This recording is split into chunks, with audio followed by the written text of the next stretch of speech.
bousculée, comment est-ce qu'aujourd'hui elle est remise en question dans de nombreuses assises, dans de nombreux majalis, et on a pu voir à travers les réseaux sociaux, dans différents lives où malheureusement énormément de personnes remettent en question cette parole divine, remettent en question son existence, remettent en question son origine, remettent en question sa véracité, et nous allons comprendre pourquoi déjà cette mas'ala, elle avait déjà été remise en cause il y a à peu près 10 siècles en arrière, 11 siècles en arrière, à l'époque des Mu'tazila, à l'époque des Abbasides, à l'époque du gouverneur Ma'moun, Al-Wathiq, Al-Mu'tasim, et comment en réalité ces masaïl-là, elles se répètent.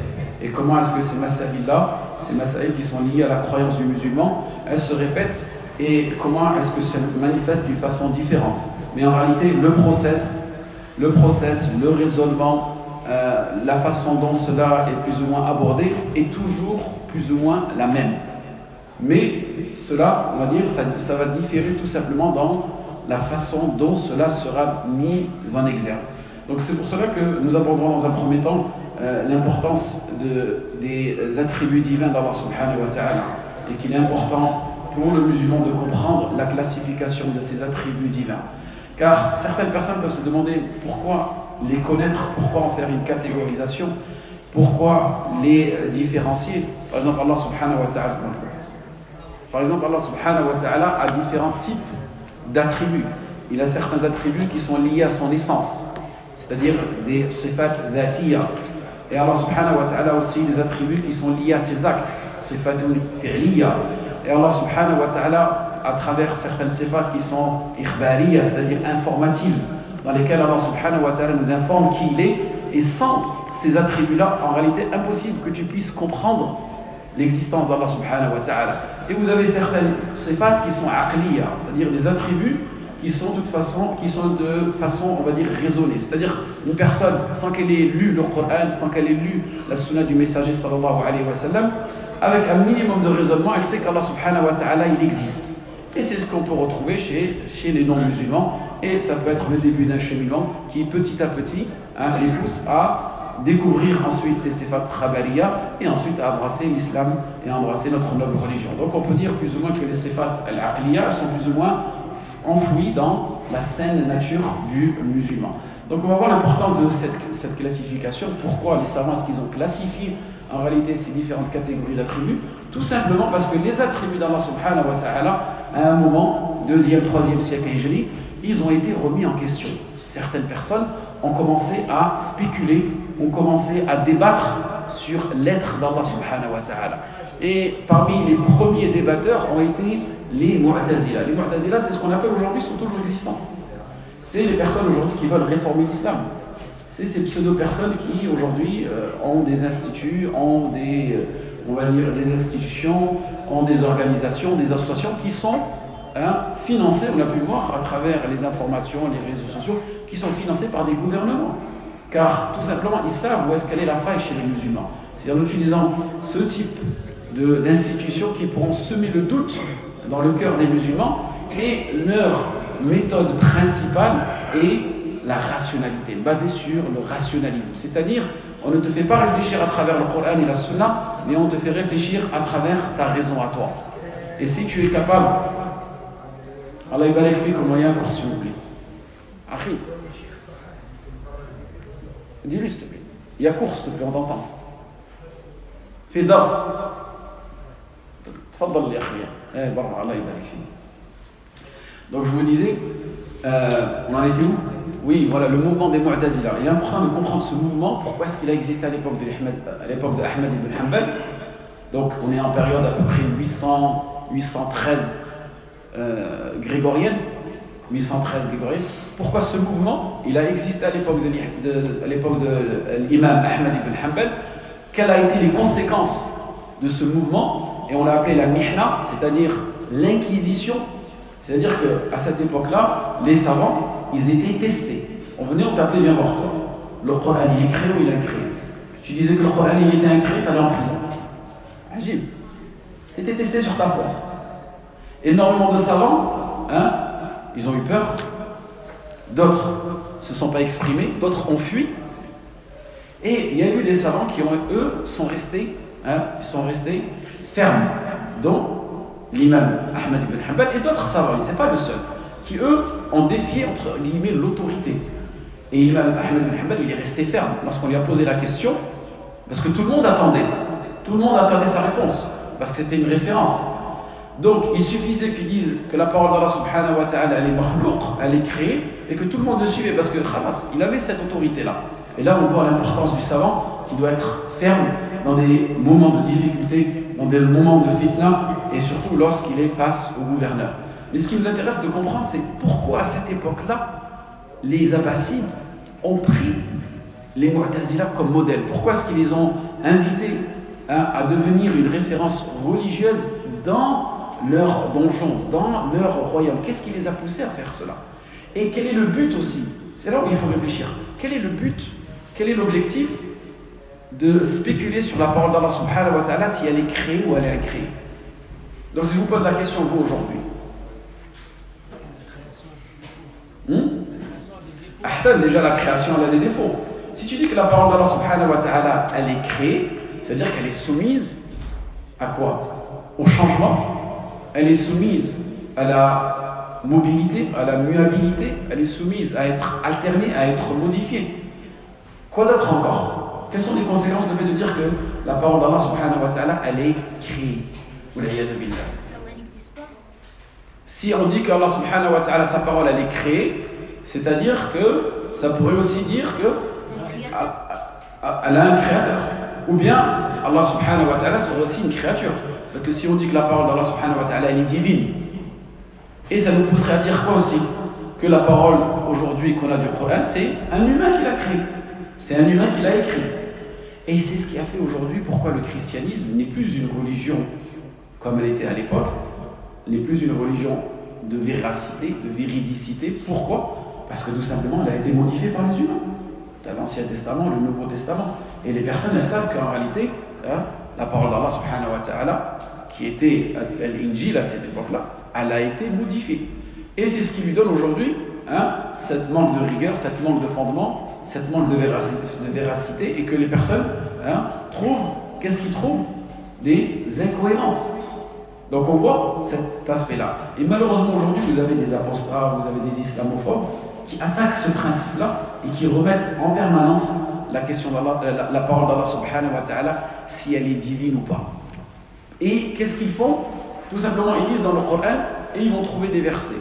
Et on dit, ce verset-là, il est en contradiction avec celui-là. Et toi, si tu es un jeune débutant, tu apprends à la religion, tu dis, Allah, il dit ça à un moment dans le Coran, et à un moment, il dit l'inverse. Il y a des contradictions dans le Coran. En réalité, c'est juste une science, al-nasir wa al-mansukh, l'abrogé et l'abrogeant. C'est-à-dire qu'Allah subhanahu wa ta'ala nous a ordonné quelque chose à un moment, et ensuite, plus tard, il nous l'a interdit. Il n'y a aucune contradiction. Ou bien, ils vont découvrir que, soi-disant, il y a différentes variantes. Le Coran, il est lu comme ça. Une fois, il est lu comme ça. Wa sari'u, il y a un waw en plus. Ça veut dire qu'il y a des erreurs. Il y a des erreurs de transcription. Il y a des erreurs de rédaction. Donc, la parole, elle n'est pas divine. Donc, vous avez des personnes, vous ne le savez pas, aujourd'hui, leur but, c'est tout simplement de ramener des choukouks, de ramener des doutes dans l'aspect divin de la parole d'Allah subhanahu wa ta'ala. Parce que s'ils arrivent à nous faire douter de l'aspect divin de la parole d'Allah subhanahu wa ta'ala, ils nous feront douter sur le divin, sur Allah subhanahu wa ta'ala. Et aussi, ce qu'on a pu constater, c'est que le but suprême de tout cela, c'est quoi en réalité? C'est tout simplement de modifier les lois d'Allah subhanahu wa ta'ala. Et de dire qu'en réalité, ces lois, elles sont modifiables. Et que ces lois-là, en réalité, on peut les interpréter selon notre raison, selon notre passion, selon nos désirs, selon nos opinions. Et c'est ça le but suprême. Et aujourd'hui, nous, musulmans, ça ne rend pas compte. Mais combien d'entre nous, on interprète le Coran, on interprète les versets, on interprète le din de la façon que nous le ressentons, sans s'en rendre compte. Il y a plein de choses qui sont interdites dans notre religion, on les rend halal. Il y a plein de choses qui sont halal dans notre religion, on les rend interdites. Tout simplement parce qu'on n'a pas respecté l'aspect divin de cette parole, de kalamullah subhanahu wa ta'ala. Et c'est là où il faut s'arrêter, où il faut comprendre qu'aujourd'hui, le musulman, il doit vraiment respecter que cette parole d'Allah subhanahu wa ta'ala, elle est divine, mais aussi tous ces sens de ces paroles-là et toutes les conséquences de la parole d'Allah subhanahu wa ta'ala. Et c'est ce qu'ils ont voulu faire à l'époque, les Mu'tazila. Les Mu'tazila, eux, ils partaient avec une bonne intention. Pourquoi, à votre avis, ils ont dit que la parole d'Allah, elle était incréée, les Mu'tazila? Quel était leur but? Parce qu'il y avait des savants parmi eux. C'était des savants. Az-Zamakhshari, il était Mu'tazili sur certaines sifat. Quand tu lis son tafsir, machallah, il y a des coulouses dans les... Mais pourtant, il avait du i'tizal. Ils avaient énormément de savants qui avaient cette notion de i'tizal. Pourquoi, à votre avis, les Mu'tazila, ils ont considéré que la parole d'Allah subhanahu wa ta'ala, elle était créée? Parce qu'ils voulaient tout simplement purifier le tawhid. Regardez, leur intention, elle est bonne. Ils voulaient purifier le tawhid. Ils voulaient un tawhid absolu. Ils se sont dit comme ça. Ils ont dit, Allah subhanahu wa ta'ala, il est éternel. Allah subhanahu wa ta'ala, c'est le divin. Si on accorde un de ses attributs, qui lui aussi, il est divin et qu'il est éternel, qu'est-ce qui se passera? Il y aura une dualité, il y aura une confrontation entre Allah et sa parole. Vous avez vu le raisonnement qu'ils ont eu? Ce raisonnement, ils l'ont eu d'où? Ils l'ont eu d'où? Chrétiens. Pas des chrétiens, exactement. Parce que les chrétiens aussi. Non. Par qui ils ont été réellement impactés, les Mu'tazila? Non, les philosophes. Ahsan. Exactement quel type de philosophes? Les Grecs. Lorsque les livres d'Aristote, de Platon ont été traduits du grec à l'arabe et que les savants musulmans ont commencé à lire ces livres-là, c'est comme aujourd'hui les musulmans, lorsqu'ils commencent à lire du développement personnel, commencent à lire toutes ces sciences-là. Le musulman, il lit. Ah, c'est trop bien ça. Ah, c'est bien. Oh, tac, ah. Et si je faisais... Ah, mais ça, on l'a dans le Coran. Ah, ce qu'il a dit, c'est trop intéressant. Et si on faisait une assimilation? Si je prenais un peu ça de ça, hein? Et à la fin, qu'est-ce qui se passe? Il est en train de polluer le dîme. Et vous verrez qu'aujourd'hui, vous avez énormément de musulmans qui se disent réformistes, ainsi de suite. Vous verrez que leurs références, ils sont pas qala Rasoul. C'est des livres de philosophie, c'est des livres d'Aristote, c'est des livres de je ne sais pas quoi, ainsi de suite. Donc regardez l'erreur qu'ils ont fait, c'est dans un premier temps, on a traduit les livres de philosophie grecque en arabe. Ensuite, ces savants musulmans ont commencé à lire. Et quand tu commences à lire des livres et tu n'as pas des fondements religieux, tu peux avoir une ambiguïté, une shubha. Dès que la shubha elle rentre, tu ne peux pas la sortir. Dès que l'ambiguïté rentre, c'est très difficile parfois de la sortir. Et c'est ce qu'ils ont plus ou moins lu. Et ils ont vu que dans la philosophie d'Aristote et de Platon, à travers leurs procédés philosophiques, que pour eux, Dieu était éternel et que pour eux, Dieu ne pouvait pas rentrer en dualité avec ses différents attributs éternels et qu'il fallait séparer ces attributs-là. Donc, les Mu'tazila, ils ont eu cette idée. Ah, trop bien. Ben nous, la parole d'Allah subhanahu wa ta'ala, elle est créée. Donc, il n'y a que Allah. Regarde, il y a que... Si toi, tu n'as pas de science, tu peux dire, ah ouais, ce qu'il dit, c'est pas mal quand même. Ah ouais, il n'y a que Allah qui est le divin, il n'y a que Allah qui est éternel. Et toutes ces actions, Allah subhanahu wa ta'ala, tous ces attributs, ils sont créés. Tout ça dans le but que ses attributs et son être ne rentrent pas en compétition, ne rentrent pas en dualité. En réalité, non. Nous, Ahl-Sunnah wal Jama'a, déjà dans le premier temps, qu'est-ce qu'on dit? Il n'y a pas à diviser. Ramène-moi une preuve du Coran et de la Sunna. Tu vois, tu reviens au Coran et à la Sunna. Tu n'essayes pas de spéculer. C'est ça le musulman qui suit Ahl-Sunnah wal Jama'a, tout le temps il revient. Ramène-moi une preuve qu'Allah subhanahu wa ta'ala a divisé ses attributs. Ramène-moi une preuve qu'Allah subhanahu wa ta'ala dit que sa parole elle est créée. Mais eux, tellement ils voulaient purifier, tellement ils voulaient faire les personnes, ils voulaient jouer ce rôle-là de purificateurs qui sont tombés dans les excès.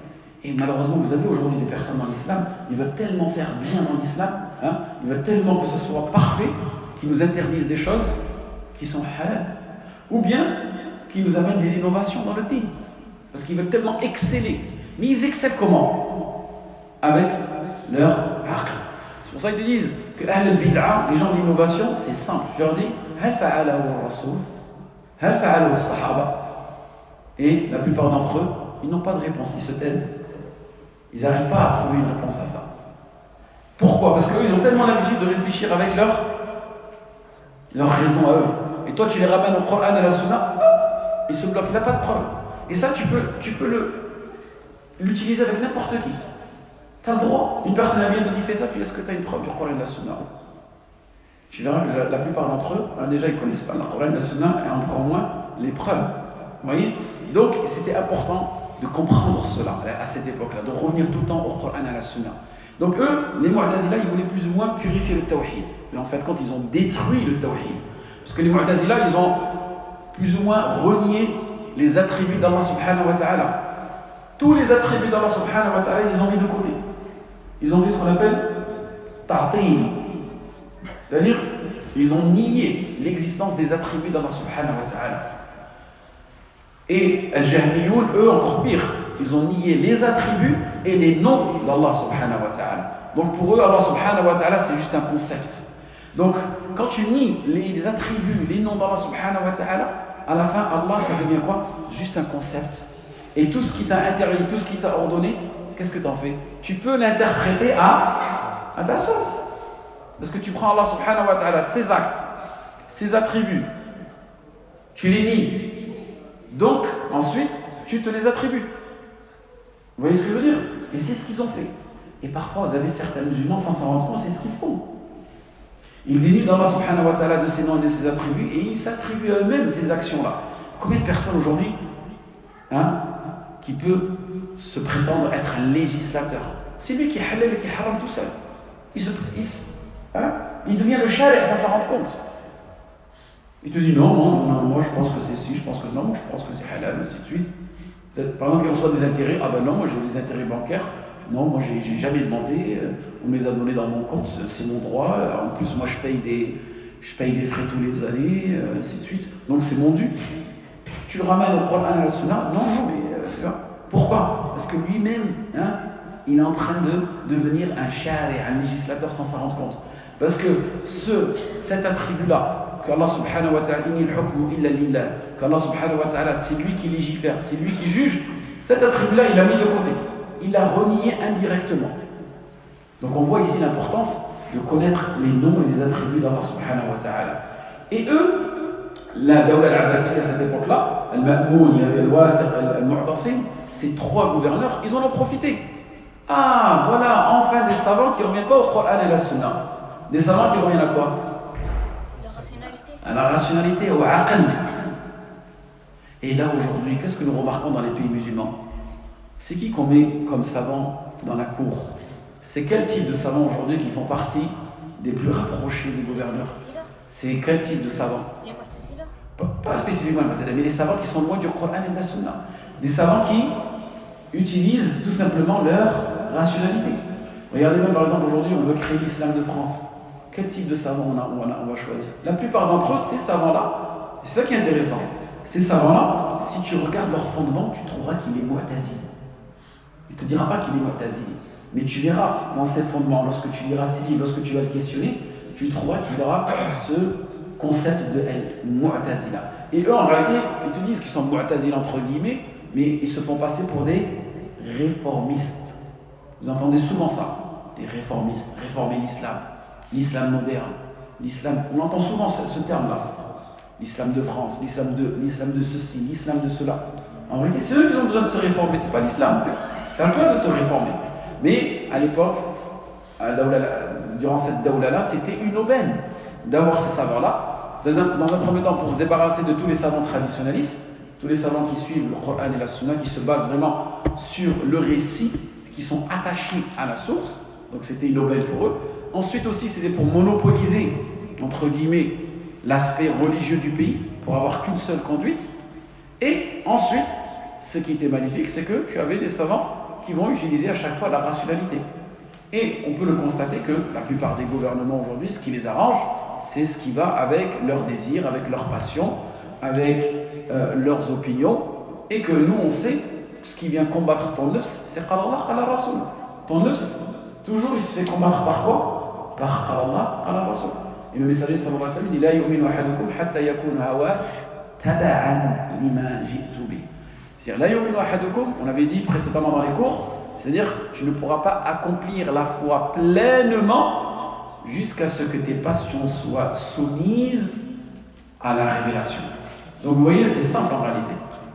Tu veux accomplir ta foi, tu veux compléter ta foi entièrement, tu dois tout simplement soumettre tes passions, tes désirs, tes opinions, tes avis, ta culture, ton héritage, ton éducation à quoi?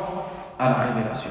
Lorsque tu seras capable d'accomplir cela, là tu auras atteint la foi pleinement. C'est-à-dire que là, tu pourras dire, tu es un croyant complet, tu es un croyant kamil. Et comme je vous disais, donc ils ont utilisé ce mouvement-là. Mais alhamdulillah, Allah subhanahu wa ta'ala, il leur a ramené un seul savant, Ahmad ibn Hanbal. Et vous pourrez regarder sur les réseaux sociaux, vous avez des vidéos de YouTube, vous avez Al-Munadhara bayna l'imam Ahmad wa Abi Du'ab, vous avez plein de Munadhara, et vous verrez, ils ont essayé plus ou moins de scénariser cela, où t'as l'imam Ahmad, il est tout seul face à tous leurs savants, et à chaque fois, il pose des questions, et à chaque fois, Ahmad ibn Hanbal, il les refute. Il les refute parce qu'il savait que ce moment-là, il était très très important. Et malgré qu'il s'est fait emprisonner, malgré qu'il s'est fait flageller, il a patienté l'imam Ahmed. Ils n'ont pas pu se débarrasser de lui. Et jusqu'à un moment où ils étaient obligés de sortir l'imam Ahmed. Pourquoi? Parce qu'il y avait certaines personnes qui disaient que l'imam Ahmed était mort. Et le gouverneur à cette époque-là, il avait peur d'une grande révolution. Parce que tout le monde était avec l'imam Ahmed. Allah subhanahu wa ta'ala, il te ramène des secoureurs. Allah subhanahu wa ta'ala, il te ramènera toujours des personnes qui viendront supporter la vérité. Et le gouverneur a été forcé de sortir l'imam Ahmed pour que les gens puissent le voir et qu'ils se tranquillisent et qu'ils ne se révoltent pas. Et il a fait qu'Allah subhanahu wa ta'ala, il a fait que ces trois gouverneurs, subhanallah, à chaque fois qu'il prenait le gouvernement, quelques années plus tard, il décédait. Ensuite, il y avait son frère, il décédait jusqu'à Allah subhanahu wa ta'ala a ramené dans la même famille des Abbasiyoun un gouverneur qui, lui, a secouru l'imam Ahmed et a appris la vie de l'imam Ahmed, et on a pu se débarrasser des Mu'tazila, de ces pseudo-réformistes dans le gouvernement de la Dawla Abbasiya, et avoir enfin des savants qui respectent le Coran et la Sunna. Donc vous voyez ce combat qu'on a vu juste au IIe siècle musulman, on l'a toujours. On l'a toujours. Et nous, par exemple, dans les pays du Maghreb, en ce moment au Maroc, par exemple, avec la Moudawana qu'on a, vous avez vu ce qui se passe aujourd'hui. On est en train d'essayer de changer le code civil de la famille. Tout simplement, on essaye d'écarter les savants qui sont basés sur le Coran et la Sunna. On rapproche des savants, entre guillemets, qui sont modernistes, qui sont réformistes et qui, soi-disant, pensent au bien-être de l'humain avant de penser à la charia. Donc, ils mettent en confrontation la charia, ils mettent en confrontation, on va dire, l'aspect humain, et pour eux, l'aspect humain prime sur la charia. Et à travers cela, ils remettent en cause, qu'est-ce qu'ils remettent en cause? Des principes de la famille. Mais en réalité, petit à petit, le but ce sera quoi dans les pays musulmans? Ce sera de séculariser le din. C'est que notre din devient une vie privée. C'est-à-dire ta religion, tu la vis de façon privée. Et parfois on entend dans des pays musulmans qui disent « Ad-din fil masjid ». ليش تكلمت؟ ليش كان عليك؟ يا أخي روح في المسجد، الدين في المسجد. On nous dit, la religion, elle est où? Elle est dans les mosquées. On n'a pas à la rendre visible. On entend ça dans des pays musulmans. Et ça, c'est tout simplement un copy-paste de la loi 1905 qu'on a eue en France. La séparation entre l'État et l'Église. Alors qu'en France, la loi le concordat de 1801, à l'époque de Napoléon, au contraire. Il y avait un concordat qui disait que la religion chrétienne doit être respectée en France et que c'est elle qui prime. Mais qu'est-ce qu'ils ont dit? On a marre que cette religion elle vienne s'occuper de notre vie. On a marre qu'à chaque fois, Qala Allah, Qala Rasoul, ça rentre même chez moi, ça rentre dans mon business, ça rentre dans mon commerce, ça rentre dans mon héritage, ça rentre dans mes relations. On en a marre de ça. C'est ce qu'ils ont dit. Et malheureusement, c'est ce qu'on est en train de suivre petit à petit. Mais pour pouvoir avoir ce chemin-là, on est obligé d'utiliser ces principes de rationalité, de raisonnement, faire raisonner l'être humain qu'à travers sa pensée et non pas à travers le Coran et la Sunna. Et petit à petit, ramener des ambiguïtés en permanence chez les musulmans. Et là, nous, c'est ce qu'on est en train de voir. Vous allez voir, les pays musulmans, certains pays sont en train tout simplement de basculer vers le sécularisme, vers la laïcité, et en train de tout simplement les suivre. Comme nous a dit le messager sallallahu alayhi wa sallam, s'il pénètre ne serait-ce le terrier d'un iguane, vous le suivrez. C'est-à-dire que nous les suivrons shibran, shibran. Et là, c'est là où on voit le danger. Et c'est là où le musulman, il doit tout simplement revenir vers la aqida. Ta seule arme, c'est d'étudier la aqida, d'étudier la croyance, d'étudier tout. Ces mécanismes-là, ces méthodologies-là, qui vont te permettre d'avoir tout simplement une réflexion saine. إِلَّا مَنْ أَتَى اللَّهَ بِقَلْبٍ سَلِيمٍ. Et le qalb, vous savez, c'est l'endroit où on réfléchit. تَكُونُ لَهُمْ قُلُوبٌ يَعْقِلُونَ بِهَا, afin qu'ils aient des cœurs qui puissent raisonner. Donc si tu veux rencontrer Allah subhanahu wa ta'ala avec un cœur sain, il faut que tu aies un raisonnement sain. Pour avoir un raisonnement sain, il faut tout simplement soumettre tes désirs, tes passions à la révélation. Ensuite, le messager sallallahu alayhi wa sallam, chaque musulman doit avoir la certitude que Allah subhanahu wa ta'ala nous parlera de façon individuelle. عن عدي بن حاتم رضي الله عنه قال رسول الله صلى الله عليه وسلم ما منكم من أحد إلا سيكلمه الله يوم القيامة وليس بينه وبينه ترجمان. ليس بينه وبينه ترجمان. Ici dans ce hadith, le messager sallallahu alayhi wa sallam nous dit qu'il n'y aura pas l'un d'entre nous sans que Allah subhanahu wa ta'ala lui parle directement sans traducteur. C'est-à-dire que tu vas tous se retrouver. Regardez le nombre d'êtres humains que nous sommes sur Terre ici. On est 8 milliards. Il y a 20 ans, on était encore combien, je ne sais pas combien, ainsi de suite. Combien de milliards de personnes seront, ce ne sera pas des milliards, ce sera des trillions, des billions. C'est inestimable. Des milliards de personnes qui devront rencontrer Allah subhanahu wa ta'ala le jour du jugement dernier. Et là, dans le hadith, il est sahih, rapporté par Bukhari et Muslim, que chacun d'entre nous rencontrera Allah subhanahu wa ta'ala de façon individuelle. Et tu n'auras aucun traducteur, tu n'auras aucune personne pour venir te défendre. C'est ça aussi le traducteur, pour venir te défendre. Et dans la suite du hadith, il nous dit Fayandur, c'est-à-dire cette personne-là, Fayandur aymana minhu fala yara illa ma qaddam, wa yandur ash'ama minhu fala yara illa ma qaddam. وينظر ما بين يديه فلا يرى إلا النار تلقاء وجهه فاتقوا النار ولو بشق تمرة. C'est-à-dire que lorsque tu vas te retrouver face à cet interrogatoire devant Allah subhanahu wa ta'ala, cet être humain-là, lorsqu'il sera devant Allah subhanahu wa ta'ala, il regardera à sa droite, il regardera à sa gauche, il trouvera ses actions, les bonnes actions, les mauvaises actions qui sont entourées autour de lui. Et il regardera en face de lui, il trouvera le feu de l'enfer. Et là, à la fin du hadith, le messager sallallahu alayhi wa sallam nous dit craignez le feu de l'enfer, ne serait-ce bishirqi tamra, c'est-à-dire ne serait-ce qu'avec un morceau de date. Donc là, ce hadith, il nous appelle tout simplement à accomplir des bonnes actions. Mais ce hadith, nous, on va le prendre parce qu'il y a 4 masaïl. 4 masaïl dans ce hadith. La première mas'ala, c'est qu'Allah subhanahu wa ta'ala, il va nous parler de façon individuelle. Et lorsqu'Allah subhanahu wa ta'ala, il va nous parler de façon individuelle, sa parole, Allah subhanahu wa ta'ala, il va nous parler avec une parole réelle. Une parole réelle. Une parole que tu pourras entendre. Et la preuve, Allah subhanahu wa ta'ala nous dit dans le Coran, وَكَلَّمَ اللَّهُ مُوسَى تَكْلِيمًا. Allah subhanahu wa ta'ala a parlé à Moussa de vive voix. Et ici, c'est un maf'ul mutlaq. C'est-à-dire que de vive voix. C'est-à-dire que c'est impossible que Allah subhanahu wa ta'ala ait parlé d'une façon, on va dire, conceptuelle. Parce que vous avez notre fi'a, nous avons les exagérateurs, qui étaient les Mu'tazila, qui ont dit Allah subhanahu wa ta'ala n'a pas de parole. Mais vous avez les Asha'ira qui, eux, ont divisé la parole d'Allah subhanahu wa ta'ala en 2 concepts. Ils ont dit que la parole d'Allah subhanahu wa ta'ala, c'est un concept, kalam nafsi. C'est-à-dire un kalam nafsi. C'est-à-dire que Allah subhanahu wa ta'ala a une parole internelle. C'est-à-dire une parole internelle, c'est une parole interne. Et que Allah subhanahu wa ta'ala, sa parole, elle n'est pas audible. Donc ils ont séparé la parole d'Allah subhanahu wa ta'ala entre un kalam nafsi et un kalam lafzi. Kalam nafsi, c'est-à-dire c'est juste un concept. Et le kalam lafzi, c'est-à-dire que Allah subhanahu wa ta'ala, il parle avec des sons et des lettres, cela pour eux est impossible. Pourquoi est-ce qu'ils ont dit ça à votre avis? Pourquoi est-ce qu'ils ont dit ça? Pourquoi ils ont séparé la parole d'Allah subhanahu wa ta'ala en une parole internelle et en une parole verbale? Alors que nous, Ahl al-Sunnah wal Jama'a, la parole d'Allah subhanahu wa ta'ala, elle est réelle. Et la parole d'Allah subhanahu wa ta'ala, elle est audible.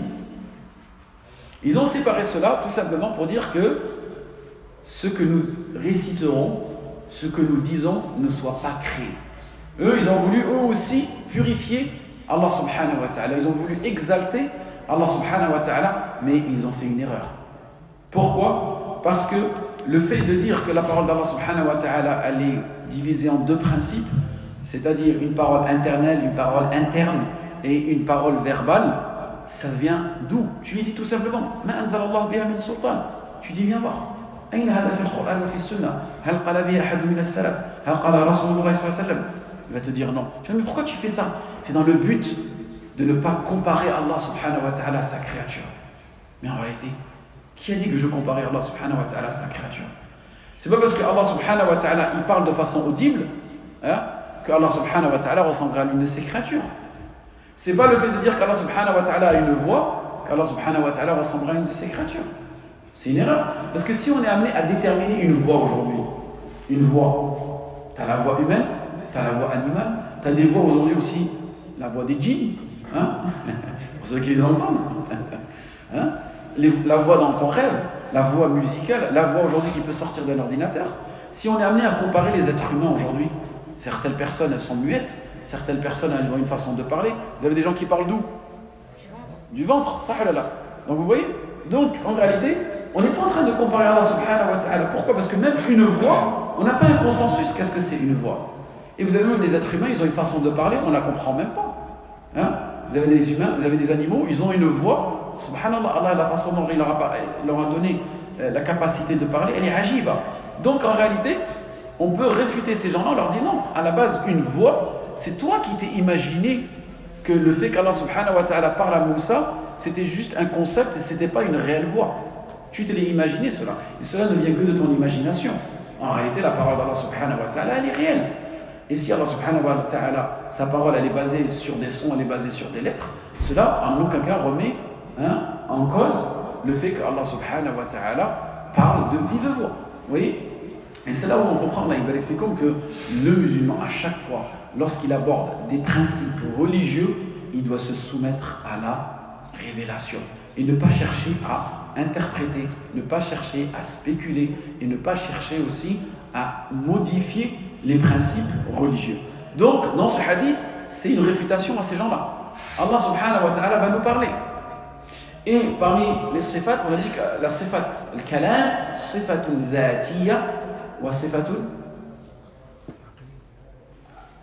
non pas aqliya. On a dit au début du cours, qui s'en souvient? Sifatun dhatiya, c'est-à-dire que c'est une sifa qui est liée à l'être d'Allah subhanahu wa ta'ala, à son essence, et c'est une sifa, un attribut qui est des actions ahsan, sifatun fi'liya. C'est-à-dire qu'Allah subhanahu wa ta'ala yatakallam wa la yazalu yatakallam. Et Allah subhanahu wa ta'ala, cette sifa, il l'utilise quand il veut. Quelle est la différence entre une sifa dhatiya? Ça c'est important, vous disiez, vous adorez Allah, vous devez connaître Allah. Tu dois connaître ça. Tu dois connaître qu'Allah subhanahu wa ta'ala a des sifat dhatiya et des sifat fi'liya. Allah subhanahu wa ta'ala, il a des sifat dhatiya, c'est-à-dire qu'ils sont liés à son essence. Ces sifat-là, ce sont des attributs qui ne pourront jamais se séparer d'Allah subhanahu wa ta'ala. Allah subhanahu wa ta'ala, il est capable. C'est quel type de sifa? Al-Qudra. Dhatiya. Parce que si tu dis qu'Allah subhanahu wa ta'ala, il est capable, si tu dis que c'est une sifa seulement fi'liya, c'est-à-dire qu'à un moment, il n'est pas capable. Et ça sera en contradiction. Parmi les sifat dhatiya aussi, on a quoi d'autre? C'est-à-dire des sifat qu'Allah subhanahu wa ta'ala ne peut jamais s'en séparer. S'il s'en sépare, ça devient un naqs, ça devient un défaut en lui. Non, Allah subhanahu wa ta'ala, il est parfois miséricordieux. Ouais, mais parfois Allah subhanahu wa ta'ala, il est shadid al-iqab. Donc c'est une sifa fi'liya. As-sami', voilà, as-sami', il est entendant. Si tu dis qu'Allah il n'est pas entendant, c'est qu'il est sourd, wal iyad billah. Donc ça serait un naqs.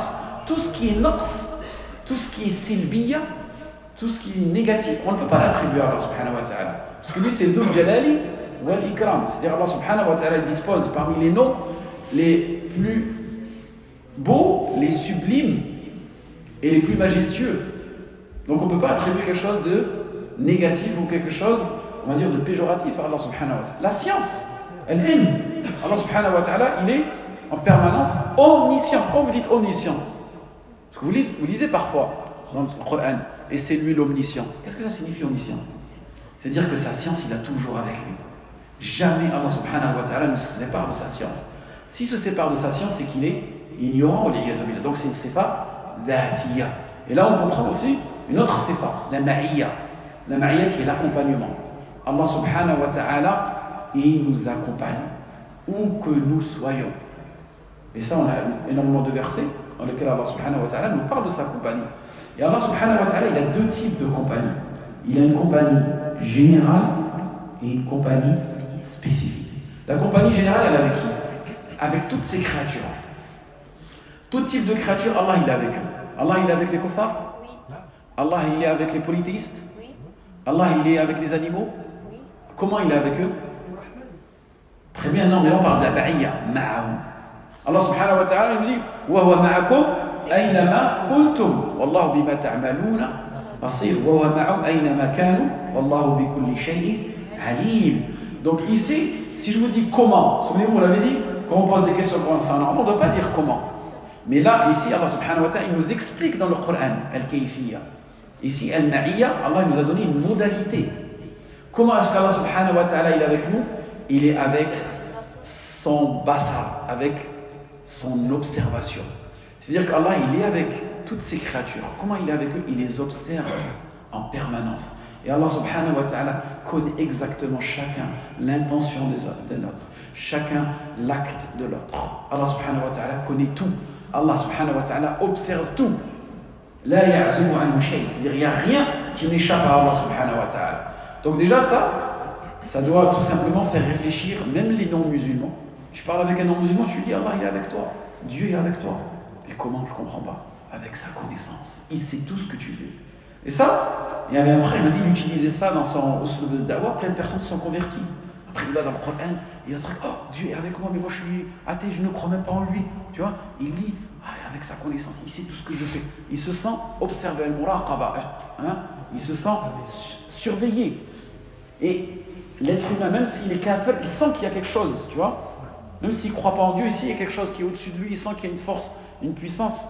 Et ça peut être une voie vers la hidayah. Ensuite, Allah subhanahu wa ta'ala, dans le Coran, il nous dit qu'il y a une na'iyya khassa, c'est-à-dire un accompagnement, c'est-à-dire une compagnie. Allah, il est avec nous. C'est-à-dire, toi, tu es musulman, Allah, il est avec toi. Comment il est avec toi, Allah? C'est protection. Protection, quoi d'autre encore? Comment Allah subhanahu wa ta'ala, il est avec toi? Soutien, quoi d'autre encore? Le rizq. Sa guidance, quoi d'autre encore? Allah, il est avec toi comment? Allah, il est avec toi. Il te donne la santé. La santé, il te donne, oui, toutes ces ni'mas, tous ces bienfaits qu'Allah subhanahu wa ta'ala t'accorde. La baraka, tu vois, Allah, il est avec toi à travers certains de ces concepts. Mais nous, on va se limiter, vous allez donner des exemples, il va être correct, mais nous, on va se limiter à ce qu'Allah, il a dit dans le Coran. La tahzan. Inna Allah ma'ana. C'est quoi la suite du verset? لا تحزن إن الله معنا فأنزل عليه سكينته وأيده بجنود لم تروها. T'as vu? Donc là, Allah subhanahu wa ta'ala, il leur a dit ne t'attriste pas. Qu'est-ce qu'il a descendu Allah subhanahu wa ta'ala? La sakina. Donc Allah subhanahu wa ta'ala, il a accompagné Abu Bakr et le messager sallallahu alayhi wa sallam avec la sakina. Wa ayyadahu bi junudin lam tarawha. Et il les a soutenus avec des soldats que vous ne pouvez pas voir. Donc qu'est-ce que nous voyons ici? Allah il a descendu sa sakina et Allah subhanahu wa ta'ala il les a renforcés. Vous voyez? Donc ça c'est une forme aussi de compagnie. Donc toi quand parfois tu te sens seul dans cette dunya, tu t'es déjà senti seul, tu t'es déjà senti abandonné, ça arrive plein de fois, tu te sens abandonné, tu te sens impuissant, et bien médite sur ces paroles-là, sache qu'Allah subhanahu wa ta'ala il est avec toi. Et c'est là, à ce moment-là, que tu utilises le Coran. À ce moment-là, c'est pas tu vas regarder des vidéos, tu vas truc.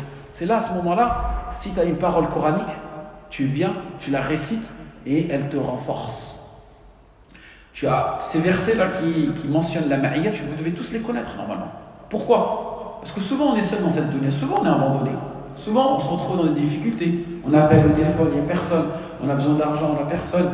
On est attaqué, il n'y a personne qui nous défend. On toque à certaines portes, on nous envoie balader. On cherche du travail, on ne trouve pas qui nous aider. Ça, parfois même les plus proches, ils t'abandonnent. On est voué à être abandonné dans cette dunya. Par contre, si tu as les versets de la ma'iyya, eux qui sont une vraie assurance, eux qui sont une vraie garantie. À chaque fois que tu te retrouves en difficulté, tu les récites ces versets-là. La tahzan, inna Allah ma'ana, wa huwa ma'akum wa huwa ma'akum aynama kuntum, wa huwa ma'ahum. Et regardez ici, Allah subhanahu wa ta'ala dans le Coran, il utilise plusieurs pronoms personnels pour nous montrer que sa ma'iyya, elle est quoi? Elle est métaphorique, allégorique ou elle est réelle? Elle est réelle. Inna Allah ma'a sabirin. Allah subhanahu wa ta'ala, il est avec les patients. Donc tu comprends que si aujourd'hui tu as cette qualité de la patience du sabr, systématiquement, ta compagnie avec Allah subhanahu wa ta'ala, elle est renforcée. Et là, il faut vraiment comprendre ce concept de compagnie, d'accompagnement divin. Parce que nous, aujourd'hui, on nous apprend à être accompagnés par des créatures seulement. Et on s'attache à des créatures seulement. C'est pour cette raison que nombre de personnes aujourd'hui sont en détresse. Lui, qui est en suicide, qui veut se suicider, vous pensez qu'il a... Lui, il a la ma'iyya, lui? Il n'a pas de ma'iyya. Celui qui commet des péchés, tu crois qu'il a la ma'iyya avec lui? Il pense qu'Allah, il est avec lui.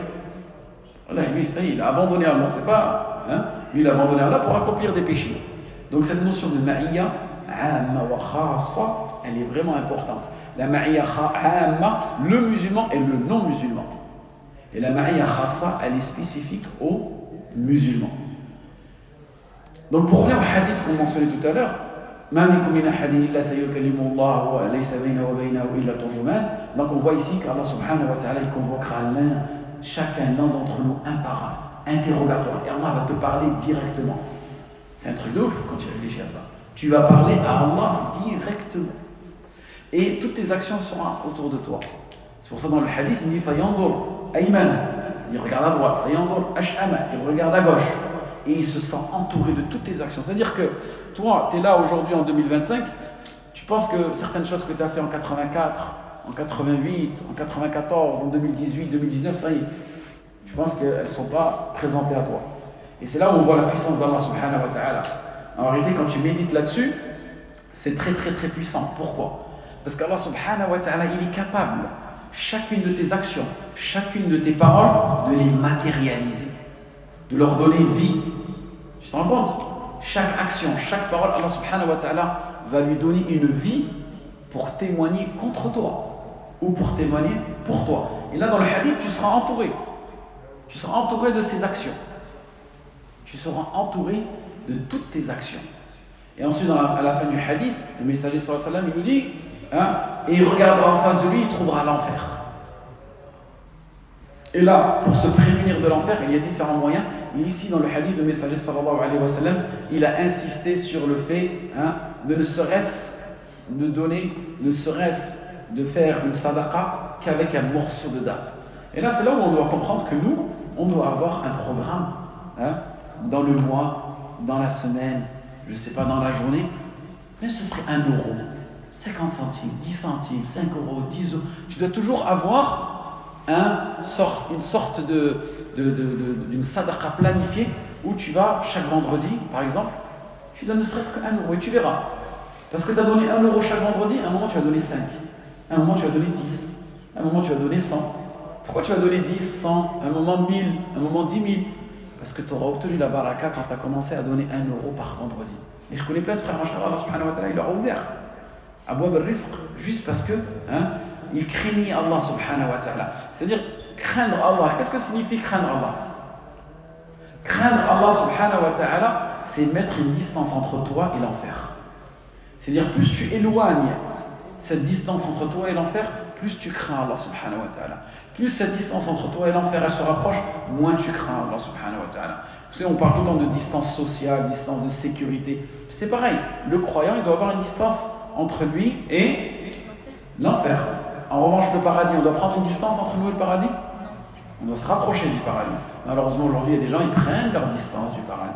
Quand tu t'éloignes de la salat, tu t'éloignes du Coran, tu t'éloignes du masjid, là, tu éloignes une distance entre toi et le paradis. Donc, malheureusement, nous, on fait le contraire. Et là, pour revenir à cette mas'ala, comme je vous ai dit, Allah subhanahu wa ta'ala, il nous parlera de façon individuelle, de vive voix. Et en réalité, tu vas entendre Allah. C'est pas un truc de ouf. Tu vas entendre Allah subhanahu wa ta'ala. Et c'est ceux qui auront cru. C'est pour ça que je vous ai mentionné tout à l'heure. ils ont cru qu'Allah, ceux qui ont cru qu'Allah subhanahu wa ta'ala parle de vive voix, eux, ils pourront bénéficier de cet enseignement-là. Tu ne feras pas partie des gens qui ont nié cet attribut d'Allah subhanahu wa ta'ala, qui ont séparé entre le kalam nafsi, entre le kalam lafzi, qui ont séparé entre le kalam al-ma'nawi, et ainsi de suite. Non, tu crois au nom et aux attributs d'Allah subhanahu wa ta'ala comme il les a révélés et comme Allah subhanahu wa ta'ala les a mentionnés. قل لو كان البحر مدادا لكلمات ربي لنفد البحر قبل أن تنفد كلمات ربي ولو جئنا بمثله مددا. Et la parole d'Allah subhanahu wa ta'ala, il te parle. Il te dit cette parole-là, si on était amené à utiliser tous les océans en termes d'encriers, en termes de réserve, d'écriture, tous ces océans, on a combien d'océans aujourd'hui? Ceux qui sont forts en géographie, on a combien d'océans? C'est fort, hein? Combien? 5. Ça c'est les continents ou là les océans? On a l'Indien, le Pacifique, l'Atlantique. Est-ce qu'on a un océan arabe? Il n'y a pas d'océan arabe. L'Antarctique et l'Arctique. Indien, Pacifique, Indien, Antarctique, Arctique et l'Atlantique. Ça fait combien? Plus, non? Comptez.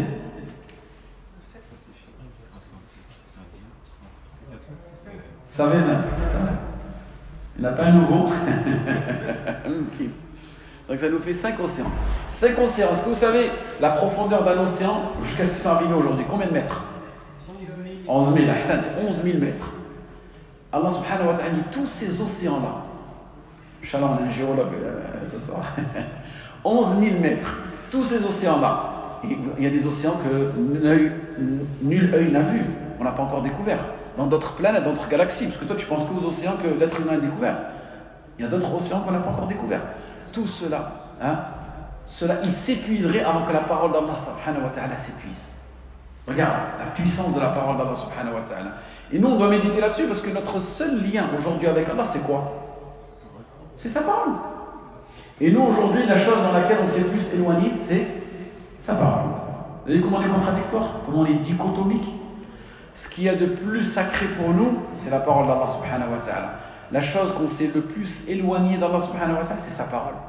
Après, on se plaint pourquoi la Ummah, elle est ceci, nanana. Il y a des personnes qui disent, moi je comprends pas, j'ai des problèmes, ainsi de suite, nanana. Allah subhanahu wa ta'ala, il nous a donné sa parole. Il nous a donné sa promesse. Et la parole d'Allah subhanahu wa ta'ala, elle est limitée au Coran? Oui? Oui ou non? Non? Sunnah. Non, le sunnah, c'est pas la parole d'Allah, c'est la parole du messager, à part le hadith Qudsi. Le hadith Qudsi. Mais la parole d'Allah subhanahu wa ta'ala, est-ce qu'elle est confinée que dans le Coran ou dans autre chose? Dans le dhikr? Non, le dhikr, c'est pas la parole d'Allah. Les frères, il faut comprendre, la parole d'Allah, c'est quoi la parole d'Allah? Quand tu reviens dans le ta'rif de l'Usuli, c'est kalam Allah, ce qui a été révélé min Jibril alayhi salam, min surat al-Nas ila al-Fatiha. C'est ça la parole d'Allah, c'est le Coran. Ahsan, il y a l'Injil aussi qui fait partie de la parole d'Allah. Mais la vraie Injil, Tawrat, Zabour, Suhuf Ibrahim wa Moussa, Zabour, tout cela font partie de la parole d'Allah subhanahu wa ta'ala. Ce qu'on appelle cela, notez-le, kalimatun shar'iyya. C'est la parole shar'iyya, légiférée d'Allah subhanahu wa ta'ala. Très bien, si Allah subhanahu wa ta'ala, il a un kalam shar'i, c'est-à-dire qu'il a aussi un kalam kawni. Kalam kawni, c'est-à-dire une parole universelle. Allah, il a deux types de paroles. Une parole, quand tu dis le matin, vous la faites cette invocation. Je recherche refuge auprès des paroles parfaites d'Allah subhanahu wa ta'ala. Quelle est cette parole parfaite?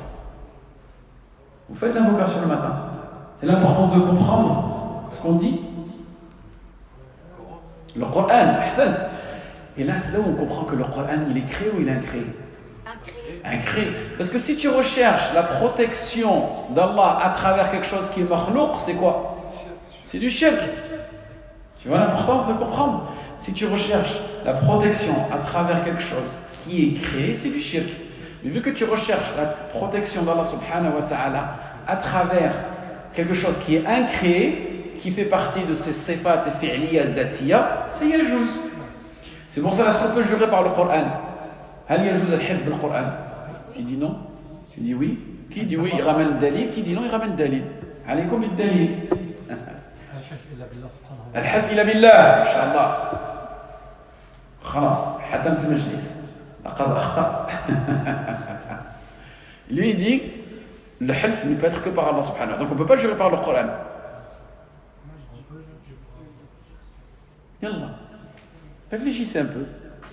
Vous avez le droit de vous tromper, on vous corrige. On vous corrige avec un bâton. Je sais pas, moi je vous ai donné des qawa'id. Tout à l'heure je suis en train de vous dire sifatun dhitiyya, sifatun fi'liyya, al-mu'tazila qalat wa ila akhiri, sifatun wa. Maintenant, c'est l'exercice. Lui il dit la nahlif illa billah. Ahsan, sifat dhitiyya. Parce que toi tu es en train de tomber dans l'irtizal là. Attention. Tout bin Allah. Parce que là, on peut jurer par les sifat dhitiyya. Biwajhillah, billah. Biyadillah, tu peux jurer. Bil Coran, bien sûr. Le Coran, étant donné que, regarde, tu peux jurer par tout ce qui est incréé. Qu'est-ce qui est incréé? Allah et ses attributs. Par contre, tu ne peux pas jurer par ce qui est créé, parce que la création, c'est une créature. Une créature, elle est imparfaite, elle est dépendante et elle est limitée. Et jurer par une créature, ce serait du shirk. C'est ça le problème. Moi, je sais où est-ce qu'elle est on va dire, l'amalgame. Les gens, quand je leur dis jurer par le Coran, qu'est-ce qu'ils pensent? Ils croient que c'est le mushaf, ils croient que c'est le livre. Par exemple, si je te dis jure par le Coran et le Coran est dans ton téléphone, ils croient que tu es en train de jurer par le téléphone. Non! Là, tu es en train de tomber dans quoi? Non, pas dans l'irtizal. Là, dans le kalam des Asha'ira, quand ils ont dit kalam nafsi ou kalam lafzi, quand ils ont divisé les deux. Voilà, quand ils ont séparé. Non, parce qu'en réalité, regarde, je vous donne un exemple. Moi, j'ai des pensées dans ma tête, ça. J'ai des pensées. Je vais prendre, je vais les écrire. Je vais les écrire, ces pensées-là. Une fois que je les ai écrites, ces pensées, elles sont matérialisées, ça, là. Mais avant, elles étaient où? Elles étaient dans mon cerveau. Eux, les Asha'ira, ils ont dit quoi? Ils ont dit, le Coran, c'est un kalam nafsi, c'est-à-dire qu'il reste seulement dans ton esprit. Il reste que dans Allah. Et que ce que tu dis, quand je dis Qul huwallahu ahad, Allahu samad, ça c'est parole d'Allah. Mais c'est créé par quoi? Par moi. Mais ce que je prononce, c'est créé ou pas? Incréé. Parce que c'est la parole d'Allah. Ce que je suis en train de prononcer, ce n'est pas créé. Mon son, il est créé. Mes lettres, elles sont créées parce que je suis un être humain. C'est vocal. Mais ce que je suis en train de prononcer, ce n'est pas créé. Parce que c'est la parole d'Allah subhanahu wa ta'ala. Et ça, Allahu ahad, Allahu samad, personne ne l'a récité avant que Allah subhanahu wa ta'ala l'ait révélé. C'est pour ça qu'on a chaque fois demandé à des grands lexicographes, à des grands poètes, ne serait-ce, ramenez-nous juste un verset. Là, tu prends un défi. Il y a 8 milliards de personnes. Tu as l'IA, tu as les plus intelligents, tu as toutes sortes d'ingénieurs. Tu leur demandes juste, ramène-nous juste un verset coranique. Reproduis un verset coranique. Hein? Incapable de reproduire ne serait-ce qu'un verset coranique. Pourquoi? Parce que c'est quelque chose d'incréé. Parfait? Donc pour revenir à tout à l'heure, on peut jurer par le Coran. Mais le Coran, c'est pas le mushaf. C'est kalamullah. Et kalamullah, c'est une sifatun dhatiyya fi'liyya. Et pour les gens qui jurent sur leur mère, je dis seul avec ma mère, c'est haram. Non, ça, ta mère, c'est haram, il n'y a pas de doute. Jurer sur ta mère, sur tes tombes, sur ton vélo, ça, c'est des créatures. C'est pour ça qu'il faut comprendre la différence entre une créature et le créateur. Pareil, les morts. Les morts. C'est des créatures aussi, parce qu'on disait non, ils sont morts, on peut jurer sur eux. Non, tout ça, c'est du shirk. Parce que tu ne peux jurer que par. Et si je dis Bi Rabbil Bayt, est-ce que c'est du shirk? Le Bayt, c'est une maison. Bi Rabbil Bayt. Hein? Ahsan, on a juré par Allah. Bi Rabbil Bayt, Bi Rabbil Naqa. Ça, il n'y a pas de mal. Pourquoi? Parce que tu jures avec le nom d'Allah. Walillahi al-asma'ul husna fad'u biha wa dharu alladhina yulhiduna fi asma'i. Donc ici, jurer par Rabbul Bayt, Rabbul Naqa, ainsi de suite, il n'y a pas de mal. Rabbul Kaaba. Il y en a qui disent Rabbul Kaaba, ça, il n'y a pas de mal. Bil Qur'an. Mais les savants, ils nous disent le fait aujourd'hui de faire d'appeler quelqu'un, c'est ce qu'ils font dans les mahakim. Ils disent le mushaf, ils disent le mushaf, ils disent ça fait partie des bid'a. Pourquoi? Parce qu'ils ont ramené ça des chrétiens. C'est eux qui mettent la main sur la Bible. Le musulman, il jure, pas besoin de mettre la main sur le Coran. Ils disent tawkil ou ainsi de suite. Je dis non, ça c'est pas effectué. Donc, tu peux jurer par la parole d'Allah subhanahu wa ta'ala. Pour revenir à tout à l'heure, lorsque je dis A'udhu bi kalimatillahi tammati min sharri ma khalaq, je recherche protection auprès d'Allah subhanahu wa ta'ala à travers ses paroles parfaites. Quelles sont ces paroles parfaites? Le Coran. Regarde, le Coran, est-ce qu'il te protège, oui ou non? Quand tu dis Qul a'udhu bi rabbil falaq, min sharri ma khalaq, c'est une protection. Et vous avez énormément de personnes aujourd'hui qui se plaignent de maux, qui se plaignent de maladies, de pression, de waswas, ainsi de suite. Et bien, nanana. Tu dis, frère, est-ce que tu as accompli tes adkar al-sabah? Ah non. Est-ce que tu fais les adkar avant de dormir? Ah non. On t'a donné la meilleure des protections. Tu ne l'utilises pas. Après, tu te plains, pourquoi? Pourquoi tu te sens mal? Pourquoi tu es mal dans ta vie? Ainsi de suite. Pareil, des personnes disent, moi je suis touché par le monde du djinn. Je suis touché par le monde du djinn, ainsi de suite. Tu dis, est-ce que tu fais tes invocations? Est-ce que tu as une partie du Coran que tu lis chaque jour? Non. Fais-moi une ruqya. Ok, on te fait une ruqya, mais ba'd.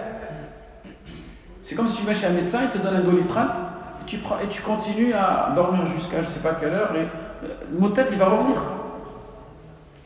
Donc là, on voit l'importance. Oui, on recherche la protection à travers les paroles parfaites. Quand tu lis le Coran, maintenant, il ne faut plus que tu aies la même lecture que tu avais avant. Tu sais que là, tu es en train de lire quelque chose qui est quoi? Et en réalité, c'est un truc de ouf.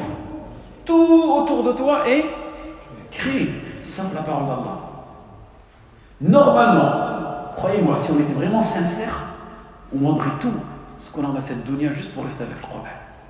Pourquoi? Parce que tout ça c'est créé. Tu sais que ça va disparaître. Toi tu vas disparaître. Moi je vais disparaître. Lui il va disparaître. Ta voiture elle va disparaître. Ton travail va disparaître. Ta femme elle va disparaître. Tes enfants ils vont disparaître. Le monde va disparaître. Les océans vont disparaître. Qu'est-ce qui reste? La parole d'Allah. قل لو كان البحر مدادا لكلمات ربي لنفد البحر قبل أن تنفد كلمات ربي ولو جئنا بمثله مددا. Et là c'est là où on voit que on doit réellement s'attacher à quoi? À la parole divine qui est la seule chose qui est incréée sur terre. Donc vous avez compris, Inch'Allah, le cours, l'importance de la parole divine et comment est-ce que certaines factions ont voulu éloigner des gens de Kalamullah, comment est-ce qu'ils ont voulu donner une notion matérialisée, comment est-ce que ça a été modifié et comment aujourd'hui on voit les chrétiens et les autres religions, ils n'ont pas de parole divine parce que pour eux, par exemple, les chrétiens, ils te disent, qu'est-ce qu'ils disent les chrétiens concernant le testament? Pourquoi certaines personnes aujourd'hui, elles se moquent du christianisme?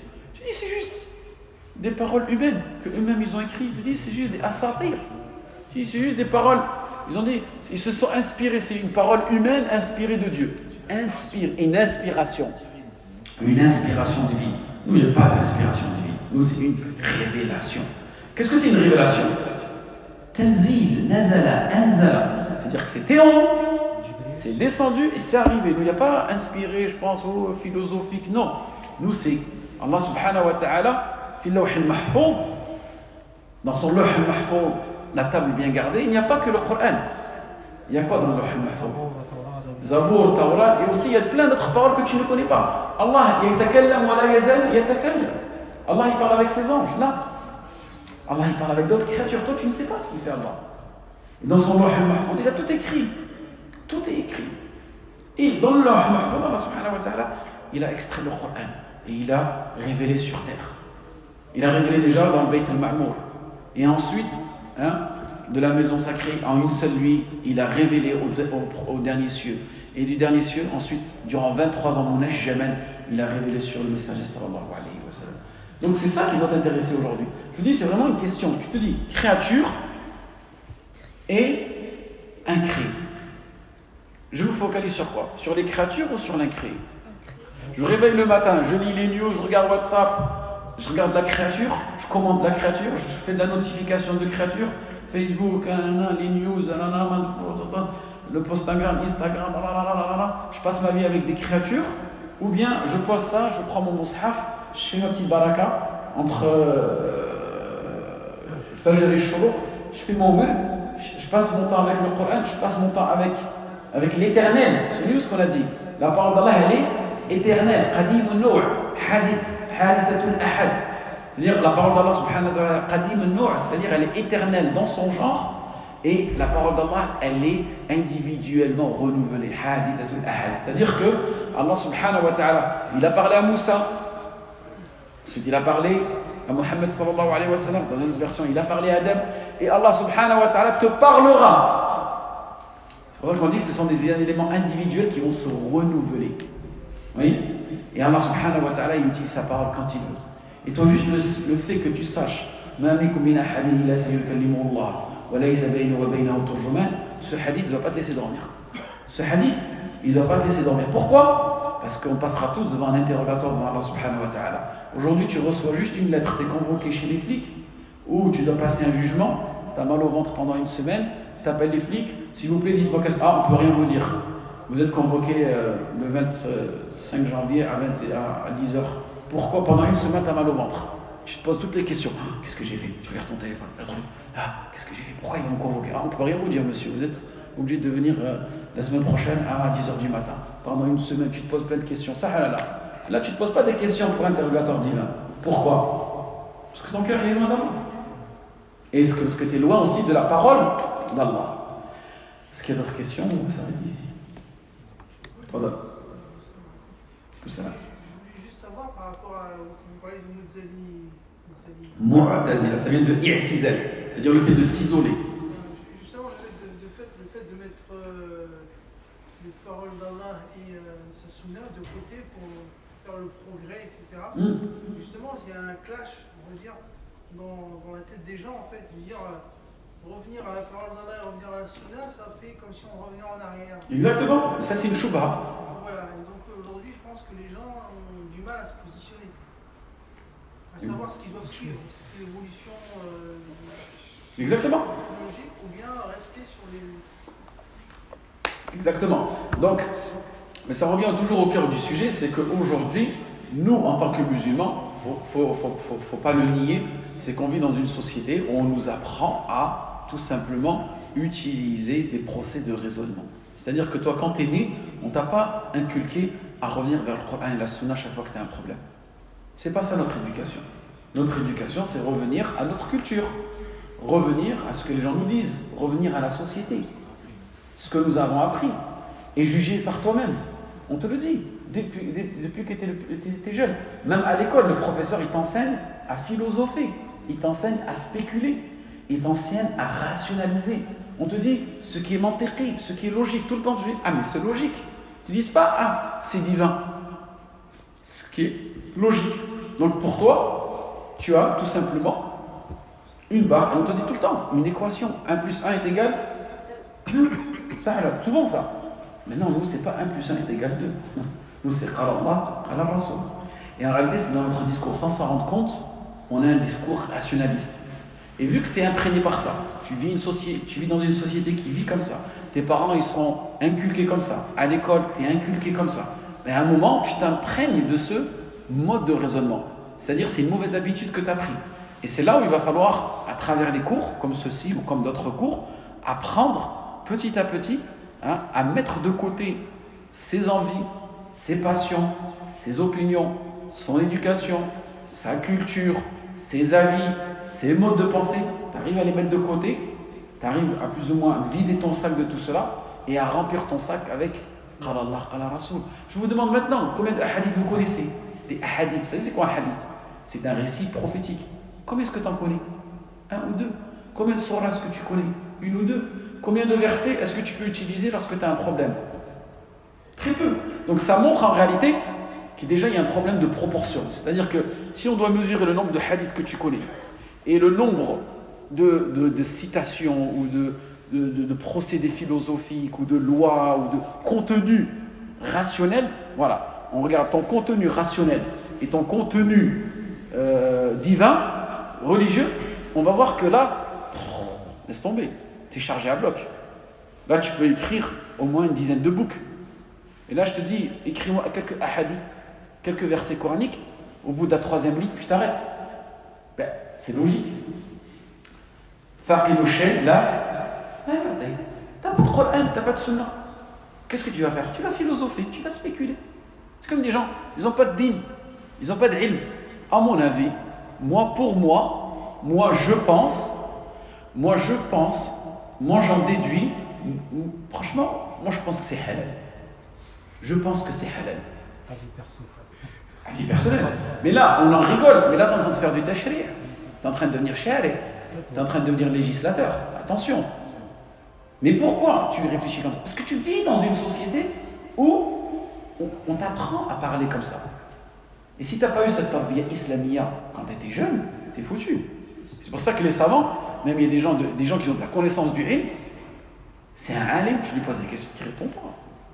Parce qu'il sait que tu ne joues pas avec Allah, Allah Rasoul. Sinon, il dit Wallahu a'lam. Et à la fin, il dit Allahu a'lam. Après, quand il a une science sûre, il dit Allahu a'lam. Mais c'est là où vraiment le problème, c'est qu'aujourd'hui, à la fin de ce cours, c'est que tu dois te poser des questions.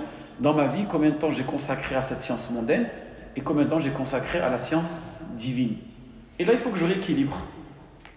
Il faut que je rééquilibre. Parce qu'on ne va pas te dire khalas, va vivre dans une grotte. Enferme-toi dans une grotte avec un mushaf et vis de façon isolée. C'est pas possible, on vit dans une société. Mais aujourd'hui, comment est-ce que je vais réussir à changer cet équilibre-là? Là, imagine-toi, tu as une balance, tu as un poids, il y a 10 kilos et dans l'autre, il y a 10 grammes. Qu'est-ce qu'il faut que tu fasses? Il faut ajuster. Il faut juste ajuster. C'est tout ce qu'on vous demande de faire. On ne vous demande pas de décrocher la lune. Juste, il faut ajuster. Comment est-ce que tu vas ajuster? Chaque jour, tu vas ajouter un petit poids. Je ne vais pas te dire change d'un coup. 10 kilos, boum, d'un coup. Tu ne vas pas réussir. Et 10 kilos vont tomber là-dessus et je me KO. Tu vas prendre petit à petit. Tu vas ajouter 100 grammes aujourd'hui, demain 200 grammes, 300 grammes, ainsi de suite. Et tu vas t'inculquer. Tout simplement. Comme tu ferais pour cette dunya. Tu sais que dans ton compte, tu es à moins de 1000 euros, qu'est-ce que tu vas faire? Tu vas chercher du travail, faire des heures sup, demander du travail gauche à droite, et tu vas commencer à faire quoi? Économiser un peu d'argent, ainsi de suite, pour revenir un peu à zéro, et ensuite, c'est pourquoi pas, mais tu as vu ces euros que je t'ai parlé là? Mais c'est pareil avec le ilm. 2-3 hadiths, 2-3 versets coraniques, 2-3 masaïl fiqhiyya, et petit à petit, habba, ya'muru an-nahar. Fait su'al akhar, il y a d'autres questions? Normalement, quand il n'y a pas de questions, c'est que vous n'avez rien compris. Ce qu'ils disaient les mashayikh. إذا ما في أسئلة معناه ما فهموا شيء. الذي فهم يريد توضيح فهو يسأل. أما الذي لم يفهم, non, c'est bon. Là, je vous dis, vous avez tous compris? Oh, c'est bon. Vous avez remarqué dans les cours. Quand on pose des questions, non, est-ce que vous avez rien compris? J'ai une question en fait, c'est pour bien comprendre le sens de incréer. Quand vous dites le Coran c'est incréer, qu'est-ce qui est voulu par incréant? Ah, très bien. Qu'est-ce qui est voulu par incréer? C'est tout simplement dire que Allah subhanahu wa ta'ala, cette parole divine-là, elle est éternelle et elle fait partie de ses attributs et qu'en aucun cas, c'est une création, la parole d'Allah subhanahu wa ta'ala, parce que si cela serait une création, cela impliquerait qu'elle pourrait être modifiée, qu'elle pourrait être réinterprétée et qu'elle perdrait de sa subsistance.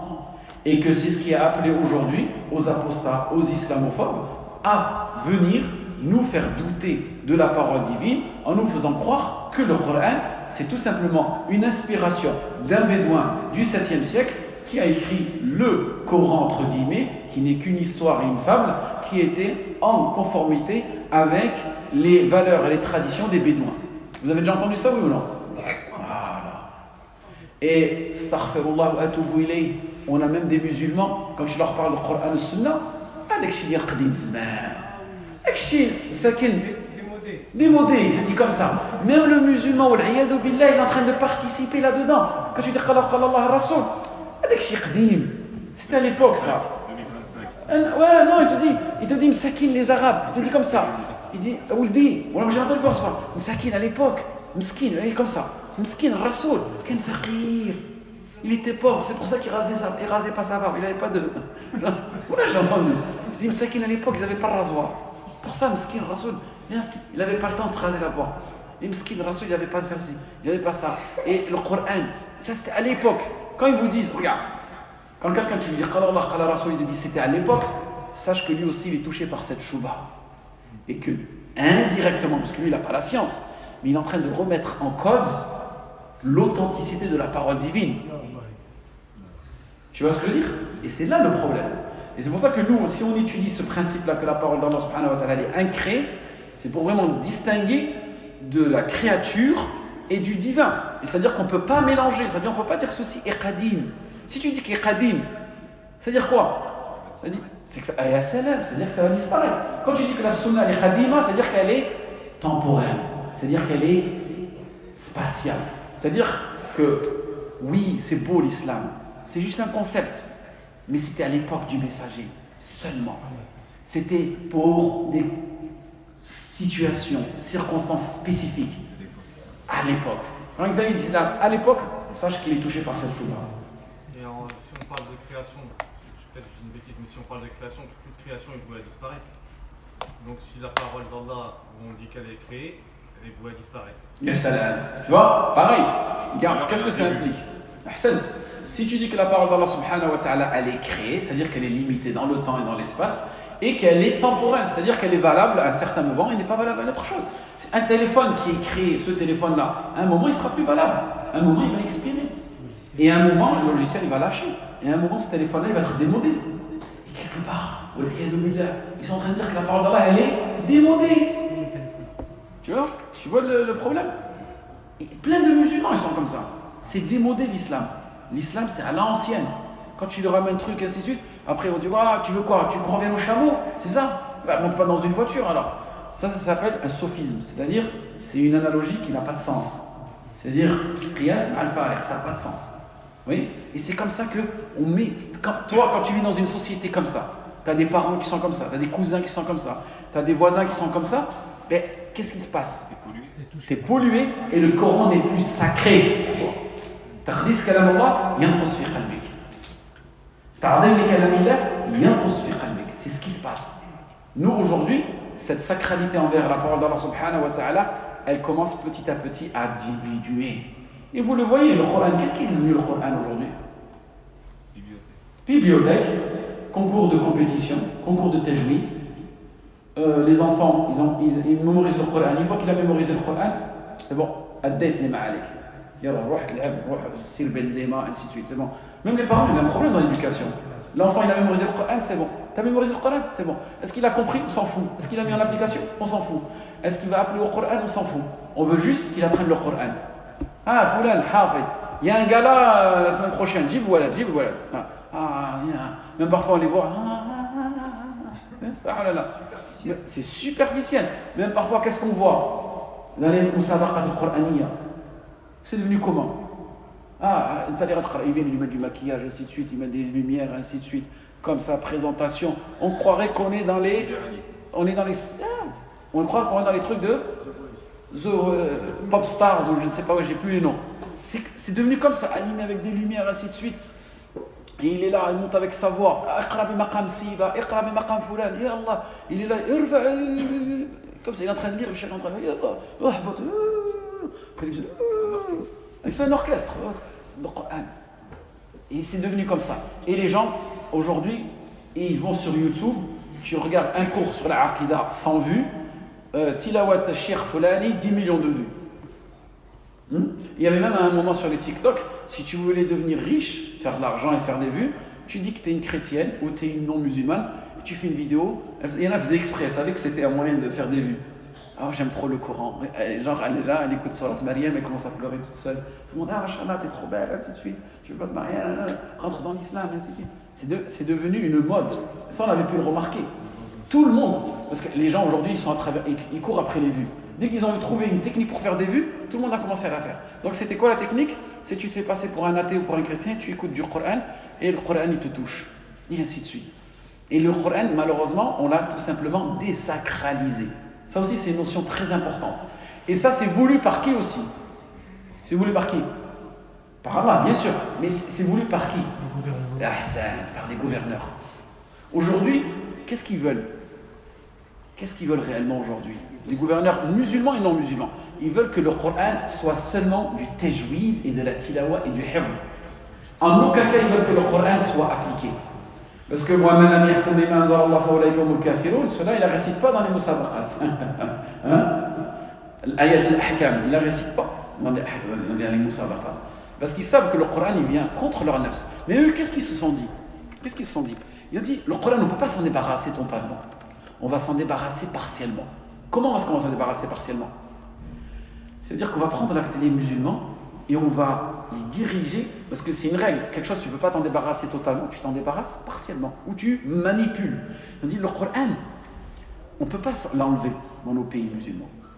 Donc, on va plus ou moins diriger les gens juste vers le tajwid, et vers le hifd et vers la récitation. Mais le tafsir, la mise en pratique, le tahkim bihi, le tashri' bihi, ça on va le attal et on va le mettre de côté pour que les gens, ils sont tous focalisés sur quoi? Sur le hifd et la tilawa. Et c'est dans quoi on est tombé aujourd'hui. Aujourd'hui, on a des millions de hafid. Ça, le tarikh ne l'a jamais connu. Les millions de hafid qu'on a aujourd'hui, peut-être qu'ils te disent juste par exemple, Libya, ils sont combien? 10 millions d'habitants, ils ont 1 million de hafid. Au Maroc, ils sont 40 millions d'habitants, je crois qu'ils ont 3 millions de hafid. Dans chaque pays. Donc peut-être tous les pays musulmans, on a combien? Peut-être 100 millions de hafid. Ça, oh là là. Mais, أين الذين يحافظون على حدود الله يحافظون على كلام الله. C'est ça qu'on veut. Ceux qui respectent les paroles d'Allah subhanahu wa ta'ala. Vous avez vu aujourd'hui, malheureusement sur les réseaux, ceux qui récitent le Coran, ainsi de suite, il y en a c'est des mouchawidin, il y en a c'est des chanteurs, il y en a c'est des je ne sais pas quoi, parce qu'ils utilisent cette parole-là juste de façon superficielle. Et donc comme je vous ai dit, là la technique c'est de diriger les gens vers cet aspect-là et les éloigner vers la réelle pratique du Coran. Et le messager sallallahu alayhi wa sallam nous a dit min alamat as-sa'a kathratul qurra wa qillatul fuqaha. Parmi les signes de la fin des temps, énormément de récitateurs et très peu de fuqaha, c'est-à-dire les gens al-fiqh wa al-fahm al-amiq, ceux qui comprendront le Coran et qui le mettront en application. Alors que dans les qurun al-oula, on avait kathratul fuqaha wa qillatul qurra. Donc ça fait partie des alamat as-sa'a. Donc ce que nous voyons aujourd'hui, ça fait partie des signes de la fin des temps. Mais là, tu vas me dire, mais qu'est-ce que je comprends? Attention, ça, tu comprends mal. Donc le cheikh il a dit ce soir, on arrête de faire mémoriser le Coran à nos enfants. Non, fais-le mémoriser, apprends-lui le tajwid.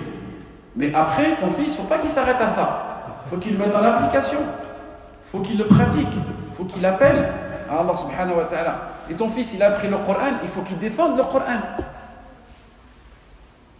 N'en fais pas juste un robot. Parce que là, on voit tous, notre rêve, c'est quoi? Nous, la plupart d'entre nous, on a travaillé, on n'a pas eu le temps. Et beaucoup de parents, ils réfléchissent comme ça. Moi, j'ai travaillé, j'ai pas eu le temps, j'ai mal à la tête, j'arrive pas à mémoriser. Je vais mettre tous mes efforts dans mon fils. Je vais en faire un hafid. Fais-en un hafid li hududillah. Hafid li hududillah. Fais-en un hafid li hududillah.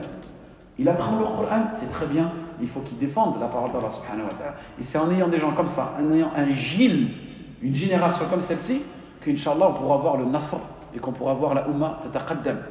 Parce que comme nous disent les savants, c'est pas Salah ad-Din al-Ayyubi alladhi fataha al-Quds, c'est pas Salah ad-Din al-Ayyubi. Al-Jil alladhi kana ya'ishu fihi Salah ad-Din al-Ayyubi huwa alladhi fataha al-Quds. C'est-à-dire cette génération. C'est cette génération qui a plus ou moins, on va dire, libéré le Quds. C'est pas une seule personne, c'est toute la génération qu'il y avait. Donc nous aujourd'hui aussi, on doit être des créateurs de contenu, non, de génération, de ajiyal. Donc, en vérité, il faut préparer. Peut-être qu'on est en 2025, c'est à nous de préparer la génération des futurs, des jeunes, pour 2030, pour 2040. Si aujourd'hui on est un peu dans les problèmes dans lesquels on est en 2025, c'est qu'en 2020, en 2000, on dormait sur nos lauriers, personne n'a préparé la génération de 2025. C'est pour ça qu'on est un peu dans le chaos dans lequel on est aujourd'hui. Des sœurs avec des hijabs, avec des lèvres comme ça, des yeux comme ça, ou des frères avec des barbes, avec des qamis, et ils parlent comme une fille. Vous les voyez sur les réseaux, avec des cheveux lisses comme ça, avec une couette, et en plus il fait tilawa. C'est pour ça qu'on se retrouve dans cette situation un peu de schizophrénie, parce qu'il faut la tarbiya des ajiyal, et ça c'est chacun d'entre nous qui est responsable. Donc quand tu veux procréer, tu veux te marier avec une sœur et tu veux avoir des enfants, ou ton but c'est d'avoir un enfant, c'est pas juste avoir un enfant pour dire j'ai des enfants. Il faut vraiment que tu aies cette intention-là, que tu vas être le responsable de cette nouvelle génération. Si on a tous cette responsabilité-là, Inch'Allah, on verra que la communauté de Muhammad sallallahu alayhi wa sallam s'améliore. سبحانك بحمدك استغفر الله واتوب اليك واشهد ان لا اله الا الله واشهد ان محمدا رسول الله واخر دعوانا ان الحمد لله رب العالمين حياك الله et on se voit dimanche prochain au même moment اهلا وسهلا كده لاباس بخير وش مزيان امور طيبه.